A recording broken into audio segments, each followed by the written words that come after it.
Orson Welles' Touch of Evil is one of the last mainstream film noir films to be produced. Originally seen as a triumph, Welles' film garnered high praise from critics at the time, described as lashing the action right into the spectator's eyes. Today, it is no different. Orson Welles' Touch of Evil is considered a classic and one of the best examples of what a film noir film should be. The overall tone of this film and specific scene is influenced by the attitude of society towards illegal drugs and the Mexican people. The 1950s, when this film was created, is considered to be the time when the war on drugs began to ramp up towards the peak of the 1970s. Also, this time period saw a spike in disapproval of Mexican influence on America. As you will see, both of these popular opinions are used by Welles in the scene to portray Susie's kidnappers in the most foreign, drug-using, and evil way possible in order to gain the audience's attention.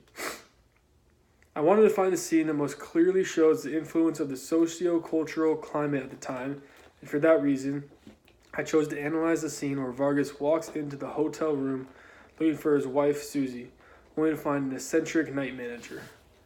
The scene is the turning point of when the conflict truly gets personal for Vargas. Before this moment, it was just business as usual for a narcotics officer trying to get into the bottom of a complicated car bomb. But now that his wife is in danger, there are true stakes if Vargas is not able to solve this case. Wells' intention of the scene was to give a reason for Vargas to be stuck and emotionally invested in the case. Up to this point, the film had taken a slightly lighter approach in terms of how Vargas dealt with the issues at hand. Now that Wells had upped the ante, our protagonist and in turn the audience knows that there is no turning back now that Susie is at stake. From the very beginning of the scene, we see how Wells urges the audience to take a more serious and nervous stance when watching Vargas continue to put himself in harm's way. For example, Wells gets right to the point by shielding Vargas' face and body from the light when he first enters the room.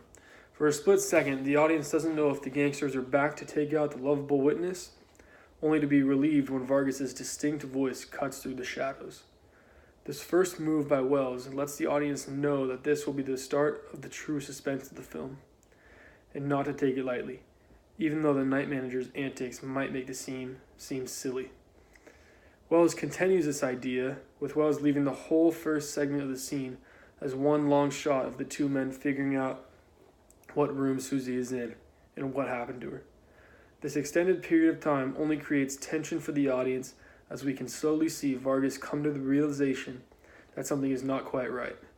If the segment was made up of multiple shots edited together, the time would not seem to drone by as slowly, and the tension that is vital for the meaning of the scene would seem to be missing.